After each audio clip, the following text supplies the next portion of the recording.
They say your whole world changes the moment you become a mother. Mine did too, but not for the reasons I expected. Because the moment my husband Marcus looked at our newborn son for the first time, he didn't cry or smile or even reach for him. He just stared, and said, "We need a DNA test immediately." The room fell dead silent. Then, with the most casual smirk, he added, "He's too good looking to be mine." It was like the air had been sucked out of the room. I sat there in my hospital bed, holding our newborn, Liam, just hours after labor, and for a second I couldn't breathe. My arms tightened instinctively around him. His skin was still soft and slightly pink, his tiny fingers curled into a fist near his cheek. He made a little cooing noise, unaware of the silence that followed his father's words. At first I laughed. Because what else do you do when the man you've been married to for 4 years says something so absurd? But no one else really joined in. One of the nurses chuckled awkwardly, more out of discomfort than amusement. My mom, who'd been scrolling through her phone near the window, suddenly stiffened. "Marcus," I said, trying to keep my voice light, "what are you even talking about?" He didn't laugh. He just stood there, arms crossed, looking at Liam like he was trying to solve a puzzle. His eyes narrowed slightly, and that stupid smirk never left his face. "I'm just saying," he shrugged. "Those eyes? That hair? That little chin dimple? I mean, come on, there's no way he got all the good genes." I felt my cheeks flush, not from the compliment, but from the implication. My chest tightened, like a rope slowly pulling tighter around my lungs. I tried to laugh again, but it came out thin. "So what, you're serious? You actually want a test?" Marcus walked closer to the bed and leaned down to look at Liam. "Just to be sure," he said, like we were talking about checking the oil in a car, not questioning the paternity of our newborn son. I felt a slow burn crawl up my neck. My hands trembled as I shifted Liam in my arms, cradling him closer to my chest. His warmth was the only thing grounding me in that moment. From the corner of my eye, I saw my mom rise from her chair, arms folded tightly across her chest. Her mouth was pressed into a thin line. She didn't say a word, but I knew exactly what she was thinking. She never trusted Marcus, not fully, and maybe, in that moment, I didn't either. I looked at my husband, the man who held my hand through every appointment, who painted the nursery pale green and told me we'd name our son after his grandfather, and I saw someone else, someone cold, detached, suspicious. "Covering all the bases," he said again with a shrug, like it was no big deal. But it was a big deal, because suddenly everything felt different. The room, the joy, even Liam's soft breathing, it was all undercut by this shadow he had cast. Why did his words hurt so much? Wasn't I enough? Didn't he trust me? I didn't have the answers yet, but I knew one thing. The moment should have been beautiful, and instead it was the beginning of something I never saw coming. After Marcus made that comment, everything shifted. Not just in the room, but inside me. You'd think after giving birth, your only thoughts would be about the baby.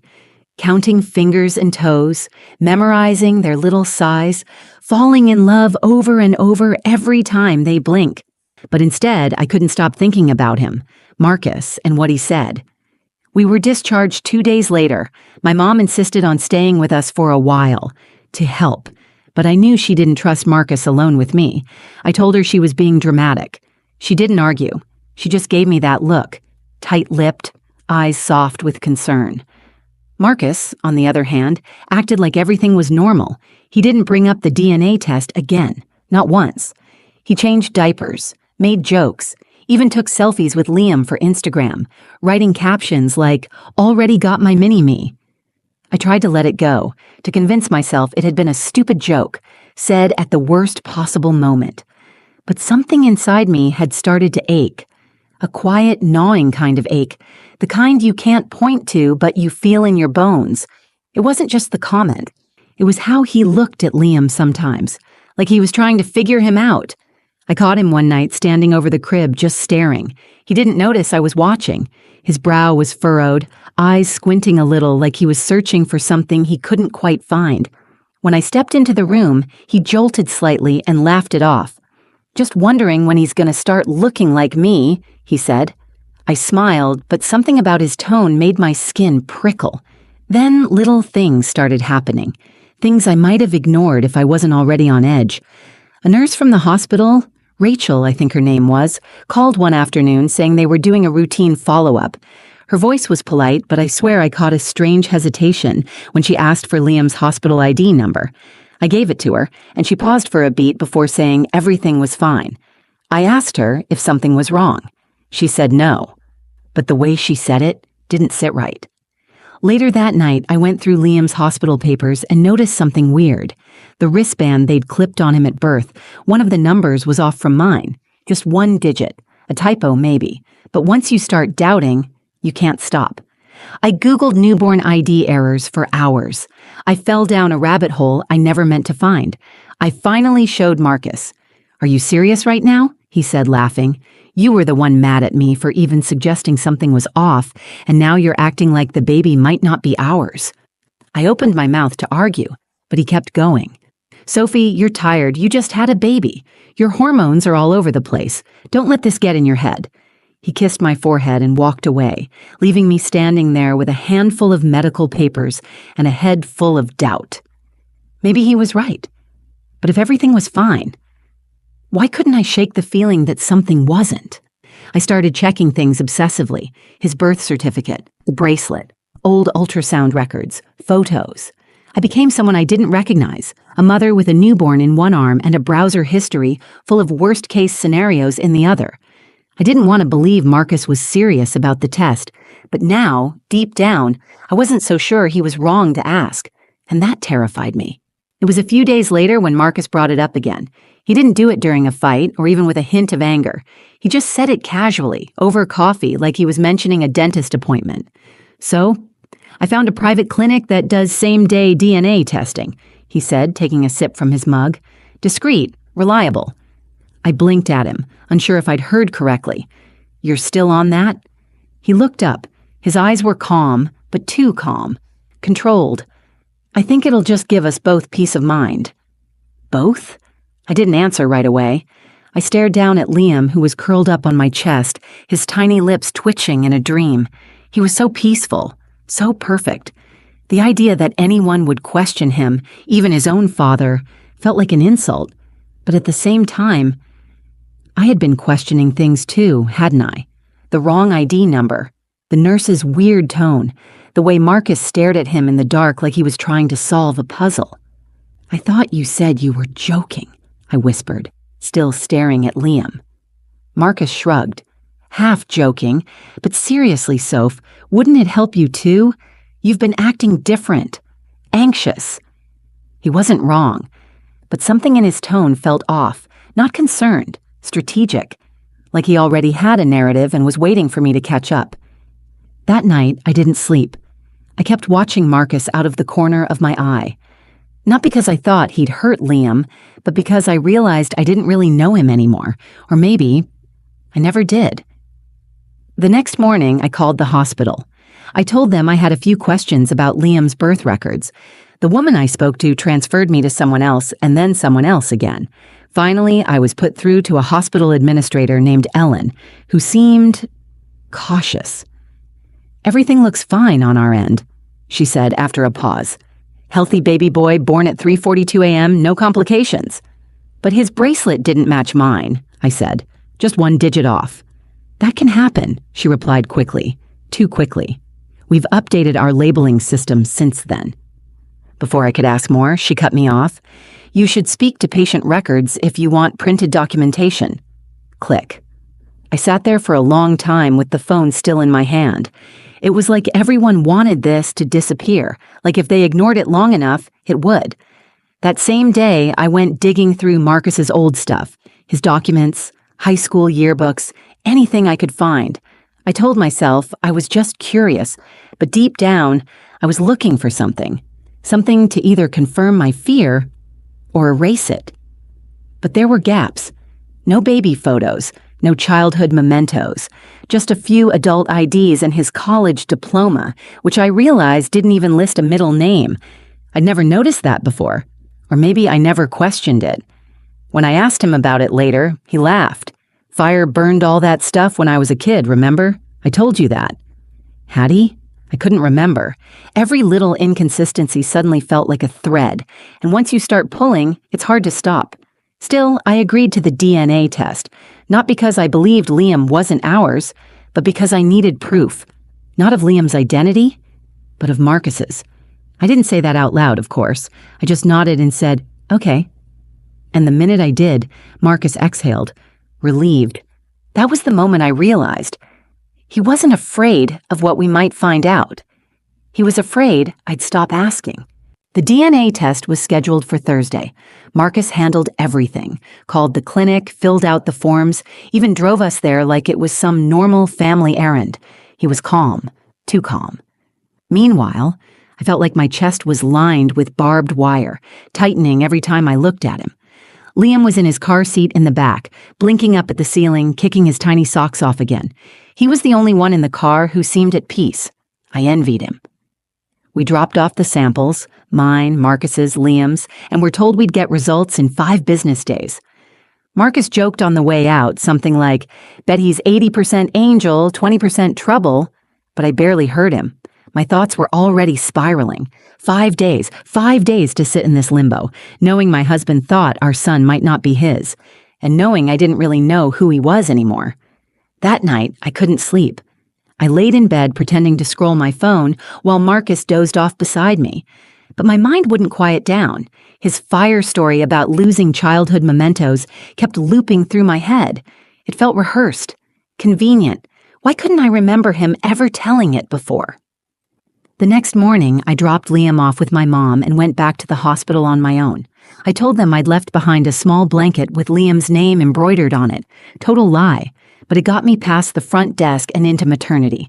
The moment I saw Nurse Rachel, the one who had looked uneasy after the birth, I felt a jolt of hope and dread. She recognized me immediately. "Sophie, right?" she said, offering a soft smile. "How's the little guy?" "Good," I said.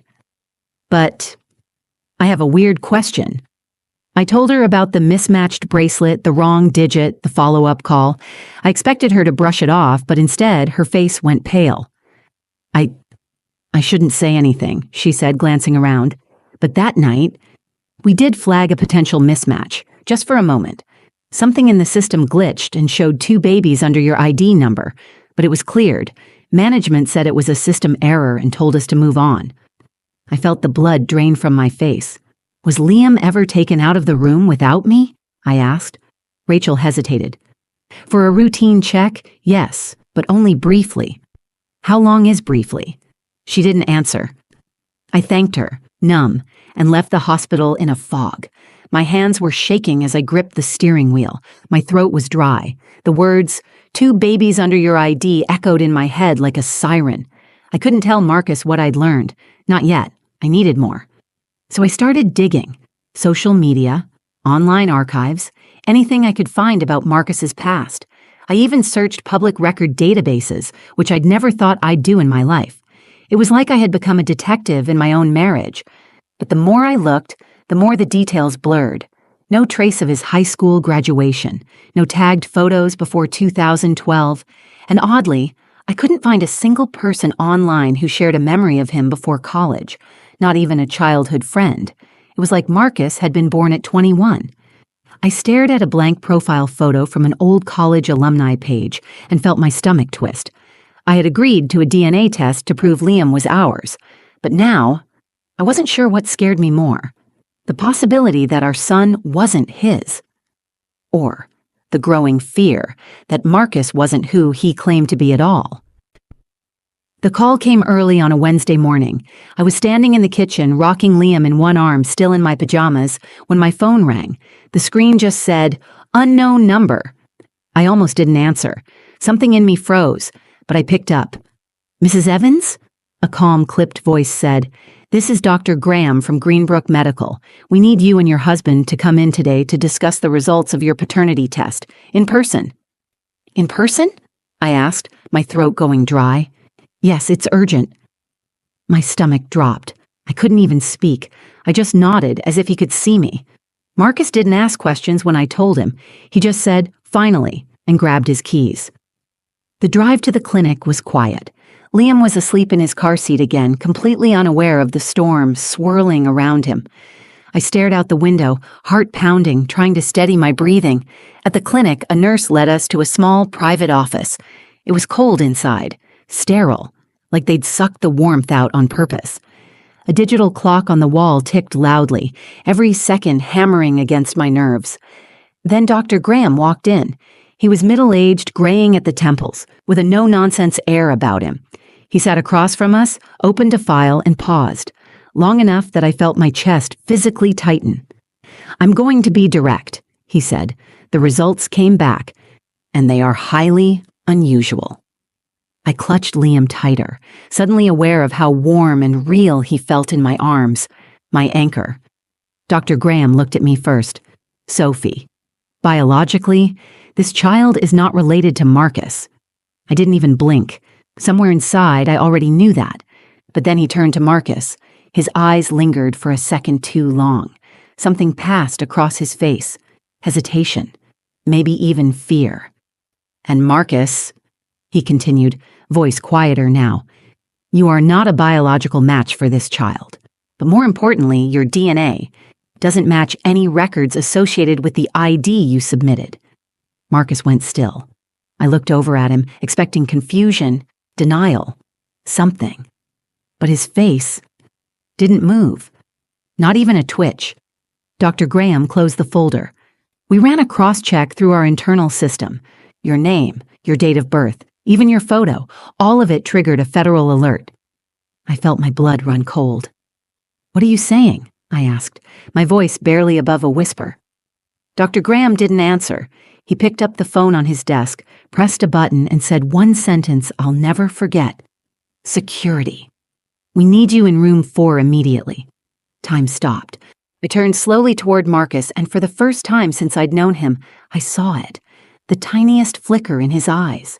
Panic, but just for a second. Then it was gone. "What the hell is going on?" I breathed. Marcus stood. "This is ridiculous," he snapped. "You think I'm some kind of, con artist?" But Dr. Graham didn't flinch. "We don't think. We know. Your DNA matched a man named David Langston. Arrested in 2014. Disappeared shortly after posting bail. The real Marcus Evans died in a car accident the following year. We're not sure how long you've been living under his name." I couldn't breathe. The room spun. The man I married, the father of my child, the man I thought I loved, wasn't even real. As 2 uniformed guards entered the room, David, looked at me. Not with guilt, not with regret, but with sadness. Like maybe, for a moment, he'd actually wanted to be someone else. And just like that, they took him away. Out of my life. Out of Liam's. Out of the lie we were living. I didn't cry right away. Not when they handcuffed him. Not when the door slammed behind him. Not even when Dr. Graham handed me the printed DNA results like some final confirmation that none of this had been a dream. I just sat there, numb, holding Liam close to my chest, his tiny head resting under my chin like he was the only real thing left in the world. The days after felt like walking through water. Everything slowed down. Everything felt heavy. Reporters tried to reach out once the story hit local news. A man living under a stolen identity, posing as a husband, a father. They called it a bizarre paternity case with a criminal twist. I hated that phrase. This wasn't a story. This was my life. It turned out David, Marcus, whatever his real name even was, had been switching identities for years, avoiding debt, legal charges, even rumors of fraud in another state. He wasn't a violent man. At least not physically, but the betrayal cut deeper than any bruise ever could. What kind of person fakes their entire life just to be with someone? And worse, what kind of person becomes a father in the middle of that lie? For a while, I couldn't stop blaming myself. I went through every memory with him, every birthday, every laugh, every I love you, trying to find the cracks, the clues, the signs I missed. But the truth is, people like him, they're good at pretending, good at becoming exactly who you need them to be. But here's what shook me the most. Liam was mine. I had feared the worst. that he'd been switched, that I'd somehow gone home with the wrong baby. But after the investigation, the hospital confirmed what Nurse Rachel had tried to tell me. There had been a system glitch, a mix-up, but it was corrected before we were discharged. Liam never left my side long enough to be taken. He was mine from the moment he took his first breath. And yet, in some twisted way, David had used that glitch to his advantage. He fed the doubt, leaned into the confusion, made me question everything so I wouldn't start questioning him. Clever, cruel, calculated. It took me weeks to say his name out loud, even longer to stop calling him Marcus in my own thoughts. Now it's just me and Liam. We moved back in with my mom for a while, Angela, who never once said, "I told you so." She just held me when I finally let myself cry, and she holds Liam like he's the whole world because to me, he is. I filed for annulment. There were no legal complications, surprisingly. You can't stay married to someone who never existed. Sometimes I still get mail addressed to Marcus. I toss it in the trash without opening it. And other times, late at night when Liam's asleep and the house is quiet, I think about the man I thought I loved. The version of him that sat with me at 3 a.m. feedings, who painted the nursery pale green, who kissed my forehead before every doctor's appointment. Was that real? Or was that just part of the lie too? I don't know. Maybe I never will. But I do know this. Sometimes, the truth doesn't just hurt, it rips the ground out from under you. It forces you to rebuild everything from scratch, to figure out who you are without the person you thought would be by your side. And in that messy, painful rebuilding, you find something stronger. You find yourself. And in my case, I found Liam. And that's more than enough. Thank you for listening to my story. If you've ever found yourself questioning everything, your relationships, your reality, even your own instincts, just know you're not alone. Sometimes the hardest truths lead us to the strongest versions of ourselves. If this story moved you, made you feel something, or reminded you to trust your gut, please give it a like, share it with someone who might need to hear it, and don't forget to subscribe to the channel for more real, raw, and powerful stories like this one.